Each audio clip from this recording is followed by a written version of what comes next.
I'm Yaneli, also known as Miss Be Helpful, with another FinCap Friday brought to you by NGPF. A credit union or a bank can choose to offer overdraft coverage or protection to their customers or members if they make a purchase that costs more than they have in their account. But for many years, credit unions have been completely left out of the overdraft debate, in part because they're smaller, not-for-profit, and member-owned. They tend to have the reputation of being the good guys, while banks try to keep their shareholders happy by attempting to grow the value of their stock and make a lot of profit. Credit unions take their profits and return it back to their members in the form of lower fees, higher interest on savings accounts, and better deals on loans.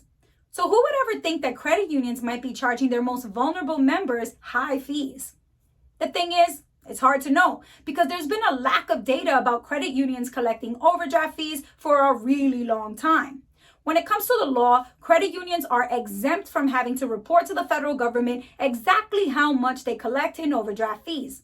This means they don't have to disclose how much they make from these fees, while commercial banks do. In 2023, California became the first state ever to require by law that credit unions report all their revenue collected from charging overdraft fees. And the data says a lot. When it comes to overdraft charges, banks and credit unions might be a little more similar than we think. Chartered credit unions in California collected more than $250 million in overdraft fees in 2022 alone. That's $250 million. One state analysis found that chartered credit unions in the San Diego area specifically collected more than $36 million. And multiple credit unions in San Diego actually collected overdraft fees that added up to half of their net income for the year or more.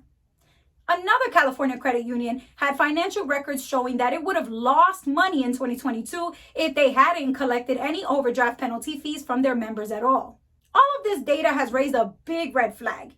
Critics say this is not okay because overdraft fees disproportionately affect people living paycheck to paycheck because they're more likely to have lower checking account balances. Some banking reps have even stated that excessive overdraft fees effectively punish people for being poor. At the Brookings Institute, another rep said, "It's so expensive to be poor in America. Credit unions ought to be solving that problem, not exacerbating it." A policy advocate from San Diego said, "A business or organization that's profiting off of exploiting other people's vulnerabilities is not helping those people. It's hurting them." So while credit union leaders might boast about their commitment to community investments, and some of them even have designations from the federal government for serving low-income populations, critics are saying it really doesn't matter if their revenue generated from overdraft fees ends up being higher than the amount of money they invest into the community. So we might need to see this data. The CEO of another San Diego credit union said her organization's philosophy is to put people first and profits second. But financial statements showed that this same CEO's compensation increased by 7 times over the past decade to almost $12 million in 2021. So should credit unions keep framing themselves as community-oriented financial institutions even if they have these negative practices? And should all credit unions be required to report revenue from penalty fees and charges? What do you think?